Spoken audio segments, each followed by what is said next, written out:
नमस्कार, मैं doctor Garima Sinha, assistant professor of public administration, government arts college Sikar से। ज्ञानदूत ई video lecture series में आप सभी का स्वागत है। जैसा कि हम लोग इन ई वीडियो लेक्चर सीरीज से आप सबको कुछ ना कुछ सब्जेक्ट से संबंधित बहुत ही इंपॉर्टेंट टॉपिक्स को हम डिस्कस कर रहे हैं। तो आज जो हमारा टॉपिक है वो बहुत ही रेलेवेंट और बहुत ही इंपॉर्टेंट टॉपिक है, जो है अथॉरिटी एंड रिस्पॉन्सिबिलिटी। मैं आपके साथ अभी स्क्रीन शेयर कर रही हूँ। अथॉरिटी एंड रिस्पॉन्सिबिलिटी जो है, क्या होता है सत्ता।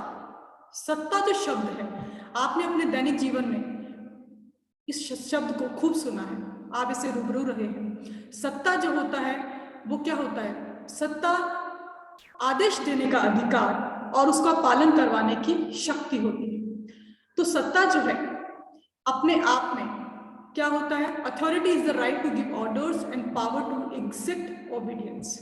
यानी कि प्रत्येक संगठन में जो सत्ता है अपने आप में बहुत ही इंपॉर्टेंट होती है। बिना सत्ता के कोई भी निर्णय किसी संगठन में क्रियान्वित नहीं हो सकता। मैक्स वेबर की डेफिनेशन अगर हम देखते हैं, authority is the willing and unconditional compliance of people resting upon their belief that it is legitimate for the superior to impose his will on them. Authority का मतलब क्या होता है? लोग आदेश की एग्जैक्ट पालना करें, सुपीरियर के आदेश की सबऑर्डिनेट एग्जैक्ट रूप से पालना करें और इस विश्वास के साथ पालना करें कि ये एक वैधानिकता प्राप्त है, यानी लिजिटिमेट है। इलिजिटिमेट जो होता है वो क्या होता है? पावर होती है। बेसिकली अथॉरिटी में और पावर में जिसको एक ही मान लिया जाता है, सत्ता और ताकत, अथॉरिटी और पावर को एक ही मान लिया जाता है। अथॉरिटी कानूनी होती है, लीगल होती है, लेकिन पावर इलिजिटिमेट होती है, अवैधानिक होती है। पावर का मतलब होता है अपनी विल को दूसरों पे इम्पोज करना, अपनी इच्छा को अपनी इच्छा से अन्य का बिना मन के भी वो कार्य करवा देना या वो कार्य करवा लेना। पावर हम जानते हैं, नॉर्मल वर्ड में इसे यूज भी करते हैं। तो अथॉरिटी और पावर में बेसिकली क्या डिफरेंस है? वैधानिकता का, कानूनी पुट का। इसी के साथ मुने और रैली की डेफिनेशन की बात करें, authority is a supreme coordinating power that provides legitimacy to the organizational structure. संगठनात्मक ढांचे को सर्वोच्च समन्वयकारी ताकत के रूप में, पावर के रूप में, जिसमें लिजिटिमेसी है, वो क्या है? अथॉरिटी है। यानी कि मुने और रैले ने पावर को किस रूप में देखा है? समन्वयकारी सत्ता के रूप में। जो मेजर बात है, जो डिफाइनिंग कैरेक्टर है, जो इसमें ध्यान रखने वाली बात है अथॉरिटी में, वो क्या है? लिजिटिमेसी, कानूनी पुट या कानूनी वैधता। और जो पावर है उसमें क्या है? कोवर्जन, यानी अपनी विल को, अपने कार्य को, अपने मन की इच्छा को दूसरे पे थोपना, दूसरे से वो कार्य करवा लेना अवैधानिक रूप से, वो क्या है? पावर है। अथॉरिटी एक संगठन में एक व्यक्ति के उस पद पर आने पर अथॉरिटी ऑटोमेटिकली उस व्यक्ति को मिलती है। और क्यों मिलती है? ताकि वो संगठनात्मक जिस लक्ष्य के लिए उस संगठन का निर्माण हुआ है, जिस लक्ष्य के लिए जो ऑब्जेक्टिव, जो पर्पस है, उसको फुलफिल करने के लिए बिना अथॉरिटी के वो लक्ष्य प्राप्त नहीं किया जा सकता। तो 3 स्रोत है सत्ता के। सत्ता का उद्भव कहां से होता है? 3 स्रोत है। पहला है कानून, यानी कि लॉ। कानून का मतलब क्या है?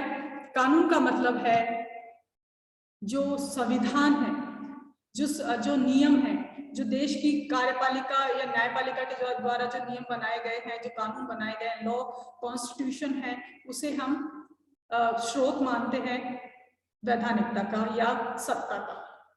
दूसरा जो है परंपरा, ट्रेडिशन, यानी कि किसी भी संगठन में समय के साथ कुछ परंपराएं विकसित हो जाती हैं। पिछला अधिकारी वही निर्णय फॉलो करता है जो पिछले वाले अधिकारी ने, नए अधिकारी वही निर्णय फॉलो करता है जो पिछले अधिकारी ने किए, यानी कि परंपरा स्थापित हो जाती है कुछ निर्णयों को एज इट इज क्रियान्वित करने की। तो परंपरा भी सत्ता का क्या है? अपने आप में, राजा का बेटा राजा, तो सत्ता भी, परंपरा अपने आप में क्या है? एक अथॉरिटी का स्रोत है। तीसरा है डेलीगेशन, प्रत्यायोजन। ये वर्ड आपके लिए अलग होगा कि डेलीगेशन यानी प्रत्यायोजन का मतलब क्या होता है? अपने कार्यों को या अपनी अथॉरिटी को भी और कार्यों को भी सुपीरियर द्वारा, उच्चस्थ द्वारा अधीनस्थ को सौंप दिया जाए, उसे कहते हैं प्रत्यायोजन। ऐसा संगठन में अक्सर किया जाता है। प्रशासनिक संगठनों में डेलीगेशन यानी पावर को, सत्ता को जो है, अथॉरिटी को जो है डेलीगेट कर दिया जाता है। तो जो व्यक्ति उस कार्य को करता है, चाहे वो सबऑर्डिनेट कर रहा है या सुपीरियर कर रहा है, अगर उस जो पावर उस अथॉरिटी उसे मिली है, जब तक वो उस कार्य को करेगा, वो उस कार्य से संबंधित वो अथॉरिटी भी वो एंजॉय करेगा, यानी कि उस सत्ता को वो यूज करेगा। अब बात आती है what is the necessity of the authority in an organisation. किसी भी सत्ता में, किसी भी संगठन में सत्ता की जरूरत क्या है आखिर? सीधी सी बात है, टू डिस्चार्ज ड्यूटीज इफेक्टिवली। अपने कार्यों को, संगठन के कार्यों को अच्छी तरह से, कुशलता से पूरा करने के लिए क्या किसकी जरूरत है? सत्ता की जरूरत है। अब इस चीज को और डिटेल में पढ़ते हैं कि क्या जरूरत है आखिर अथॉरिटी के संगठन में या एक देश में या कहीं भी। सीधी सी बात है कि टू डिस्चार्ज ड्यूटीज इफेक्टिवली, अगर लेमैन की भाषा में या सीधी भाषा में हम एक बात करें तो एक लाइन में हम ये कह सकते हैं, लेकिन हम इसे अगर डिटेल में बात करें तो बहुत सी अथॉरिटीज जो है, प्रोग्राम अथॉरिटी, ऑर्गेनाइजेशनल अथॉरिटी जो आपको स्क्रीन पे भी दिखाई दे रहा होगा, बजटरी अथॉरिटी, पर्सनल अथॉरिटी, इन सभी अथॉरिटीज को यूज करने के लिए सत्ता की जरूरत है, यानी कि to decide the objective and purpose of the activity. लक्ष्य को और पर्पस को, लक्ष्य को और उद्देश्य को फाइंड आउट करने के लिए, डिसाइड करने के लिए प्रोग्राम अथॉरिटी की जरूरत होती है। उस लक्ष्य उद्देश्य को पूरा करने के लिए जिस संगठन की जरूरत है, जिस संगठन के निर्माण की, जिस संस्था के निर्माण की जरूरत है, to create an organised that structure to execute that programme efficiently, वो क्या है? Organisational authority. और उस और स्ट्रक्चर के बनने के बाद जो बजटरी रिक्वायरमेंट्स हैं, क्योंकि वित्त क्या है, कौटिल्य ने कहा है वित्त क्या है, फाइनेंस क्या है? Finance is the oxygen. Finance के बिना कोई भी संगठन या संस्था कार्य नहीं कर सकती। Money is a very important thing. तो to determine budgetary requirement according to the program goal and priorities, यानी कि जो बजटरी रिक्वायरमेंट्स है उनको पूरा करने के लिए जो सत्ता चाहिए, जो अथॉरिटी चाहिए, वो क्या है? Budgetary authority. Last but not the least, personal authority, यानी कि वो कार्मिक जो संगठन में काम करेंगे, जिस चीज, जो लक्ष्य निर्धारित किया, जिस लक्ष्य के लिए वो संगठन बना और जिस संगठन के लिए जो वित्त की बातें मैंने कही, और उसको काम करने के लिए करेगा कौन? Man power, human resource. तो वो जो ह्यूमन रिसोर्स है उसे अपॉइंट करना, उसे मोटिवेट करना, उसे अप्रेज और डिसिप्लिन करना, उसके लिए कौन सी अथॉरिटी की जरूरत है? पर्सनल अथॉरिटी की जरूरत है। आइए अब बात करते हैं थ्योरीज ऑफ अथॉरिटी। सत्ता की जो जितने भी सत्ता के जो सिद्धांत प्रचलित हैं वो कौन से हैं? थ्योरीज कौन सी है सत्ता की? इसमें मेजरली दो थ्योरीज बहुत पॉपुलर है, वो है पोजिशनल थ्योरी ऑफ अथॉरिटी और acceptance theory of authority. Positional theory of authority यानी कि संगठन में जो व्यक्ति जिस पोजीशन पे है, यानी औपचारिक पद पर, it lies with the formal position. जो व्यक्ति उस पद पर है, उस पद को, उस पद से सुशोभित, उस पद का जो गुण है, मतलब उस पद पर आते ही वो व्यक्ति उस अथॉरिटी को एंजॉय करेगा, वो है पोजिशनल अथॉरिटी। यानी कि वेबर और फेयोल, हमारे प्रशासनिक चिंतक के जो विद्वान हैं, वो उनमें मैक्स वेबर और हेनरी फेयोल जो है पोजिशनल थ्योरी ऑफ अथॉरिटी को सपोर्ट करते हैं। वो उनके जो विचार है उसमें पोजिशनल थ्योरी ऑफ अथॉरिटी दिखाई देता है, और वो कहते हैं कि it is an authority has an attribute of position in the organisation. यानी कि पद के साथ, जैसे मान लीजिए किसी जिले में कोई एसपी है, तो जैसे जो व्यक्ति उस पद पर आएगा, वो व्यक्ति उस अथॉरिटी को, उस लॉ एंड ऑर्डर को मेंटेन के लिए उस अथॉरिटी को यूज करेगा, एंजॉय करेगा। तो ये क्या है? फॉर्मल पोजीशन, यानी कि औपचारिक उस पद के साथ एसोसिएट है। बिल्कुल बिल्कुल। इसके बाद बात करते हैं एक्सेप्टेंस थ्योरी ऑफ अथॉरिटी, जो सेकंड थ्योरी है, यानी स्वीकृति का क्षेत्र। स्वीकृति का क्षेत्र थोड़ा सा डिफरेंट कैसे है पोजिशनल थ्योरी ऑफ अथॉरिटी से? इसमें क्या है कि जो अधीनस्थ हैं उनके स्वीकृति के दायरे में अगर वो निर्णय आता है तभी वो उस आदेश को मानते हैं। यानी बर्नार्ड और साइमन, जो हमारे प्रशासनिक चिंतकों में चेस्टर बर्नार्ड है और साइमन है, वो एक्सेप्टेंस थ्योरी ऑफ अथॉरिटी को, स्वीकृति जो सिद्धांत है अथॉरिटी का, सत्ता का, उसे सपोर्ट करते हैं। और वो क्या कहते हैं? चेस्टर बर्नार्ड कहते हैं कि जो अधीनस्थ है, सुपीरियर ने कोई आदेश दिया, अगर उस आदेश को, यानी उस संचार को समझते हैं सबऑर्डिनेट, तो उनके पास तीन रास्ते होते हैं, या तो वो एज इट इज उसे स्वीकार करते हैं या उसे अस्वीकार करते हैं। स्वीकार भी वो तभी करते हैं जब वो उसके जोन ऑफ इनडिफरेंस में आता है, यानी कि उदासीनता के क्षेत्र में वो आदेश आता है। इस प्रकार साइमन जोन ऑफ डिफरेंस की तरह जोन ऑफ एक्सेप्टेंस, स्वीकृति के क्षेत्र की बात करते हैं। और दोनों का मतलब यही है कि सबऑर्डिनेट जब तक सुपीरियर के आदेश को, सबऑर्डिनेट यानी उच्चस्थ के आदेश को अधीनस्थ स्वीकार नहीं करेंगे, तब तक वो सत्ता की कल्पना नहीं की जा सकती। यानी सत्ता सीधा सीधा सबऑर्डिनेट के स्वीकृति के अधिकारों पर निर्धारित है। अब बात करते हैं टाइप्स ऑफ अथॉरिटी, सत्ता कितनी प्रकार की होती है। थ्योरी की हमने बात करी, पोजिशनल थ्योरी और एक्सेप्टेंस थ्योरी। अब टाइप की बात करते हैं, तो टाइप जो है उसमें 3 प्रकार की जो जनरल हम बात करते हैं बिना किसी थिंकर के, तो लाइन अथॉरिटी, स्टाफ अथॉरिटी और फंक्शनल अथॉरिटी। सूत्र सत्ता, सूत्र सत्ता क्या होती है, जैसे मान लीजिए किसी जिले में या किसी थाना क्षेत्र में जो एसएचओ या सीआई वहां पे काम करता है, तो उस पर्टिकुलर थाना क्षेत्र में उस एसएचओ का काम क्या है, लॉ एंड ऑर्डर मेंटेन करना। तो लॉ एंड ऑर्डर मेंटेन करने के लिए वो जिस पावर का यूज करेगा वो क्या है, वो जो अथॉरिटी है वो क्या है, लाइन अथॉरिटी। सीधे सीधे काम, जनता से सीधे सीधे उसका रिलेशन है। तो it is concern with the achievement of organization goal. उस थाने का निर्माण ही क्यों हुआ है, ताकि उस क्षेत्र में क्या हो सके, लॉ एंड ऑर्डर एनफोर्स हो सके, कानून व्यवस्था बनी रहे। तो सूत्र सत्ता क्या है, सीधा सीधा उस संगठन को क्यों बनाया गया, उस संगठन के लक्ष्य प्राप्त करने के लिए जो सत्ता चाहिए वो क्या है, लाइन अथॉरिटी। दूसरी है स्टाफ अथॉरिटी, या इसका मतलब क्या है, concern with advice to the line agencies, कि जो लाइन एजेंसीज है, लाइन अथॉरिटीज हैं, सूत्र अभिकरण है, उनको सहायता देने के लिए स्टाफ एजेंसीज का निर्माण किया जाता है। तो स्टाफ एजेंसीज जिस एडवाइजरी रोल को, जिस परामर्शकारी कार्य को करती है, उस परामर्श वाले कार्य को क्या कहेंगे, स्टाफ अथॉरिटी। तीसरा है फंक्शनल अथॉरिटी, यानी कि कार्यात्मक सत्ता। कार्यात्मक सत्ता जो है कि मैरी पार्कर फॉलेट इसकी जो समर्थक रही है। तो मैरी पार्कर फॉलेट ने कहा है कि functional authority lies with the job to be perform, यानी कि जो व्यक्ति उस फंक्शन को करेगा उसके साथ वो सत्ता होगी, चाहे वो पद सोपान में किसी भी पद पर हो, यानी सुपीरियर हो या सबऑर्डिनेट हो, वो जो व्यक्ति उस कार्य को कर रहा है उस व्यक्ति के साथ वो अथॉरिटी काम करेगी। फंक्शनल अथॉरिटी का, कार्यात्मक सत्ता का ये मतलब है, यानी कि पदक्रम में चाहे वो व्यक्ति ऊंचा हो या नीचा हो, कहीं भी बैठा हो, वो व्यक्ति उस कार्य को कर रहा है तो सत्ता उसके साथ होगी। फंक्शनल अथॉरिटी, कार्यात्मक सत्ता का मतलब जो कार्य कर रहा है उसके साथ वो सत्ता होना। ये 3 प्रकार की जनरल अथॉरिटीज होते हैं, ये टाइप है।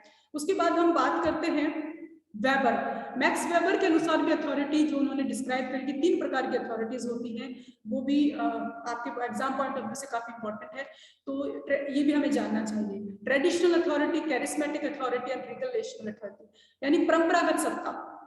सीधी सी बात है, परंपरागत सत्ता का मतलब क्या है, it is based on the customs, norms, rules, precedents, यानी कि जो परंपरा में चला आ रहा है, यानी राजा का बेटा राजा। सेलिब्रिटी जो हम देखते हैं कई बार, ट्रेडिशनल अथॉरिटी, सेलिब्रिटी का बेटा हीरो हीरोइन बन जाते हैं, तो जो ट्रेडिशनल अथॉरिटी का यूज करके काफी बार जो परंपरा में चलता आ रहा है, जो सत्ता यूज की जा रही है वो क्या है, ट्रेडिशनल अथॉरिटी। कैरिस्मेटिक, यानी कि करिश्माई सत्ता।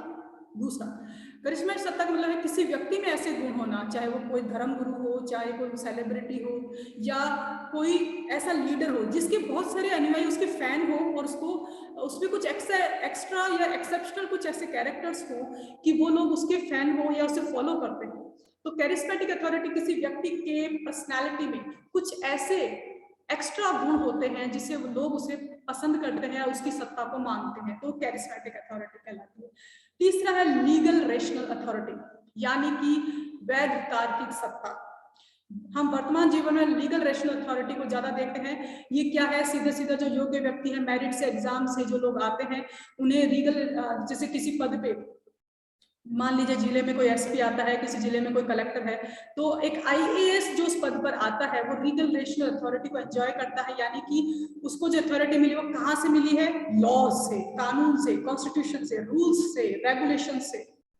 तो जो 3 प्रकार की जो अथॉरिटी बताई मैक्स वेबर ने, traditional authority, charismatic authority, relational authority, ये हम बहुत ही जनरल अच्छे से समझ चुके हैं। अब बात करते हैं रेस्पॉन्सिबिलिटी, उत्तरदायित्व।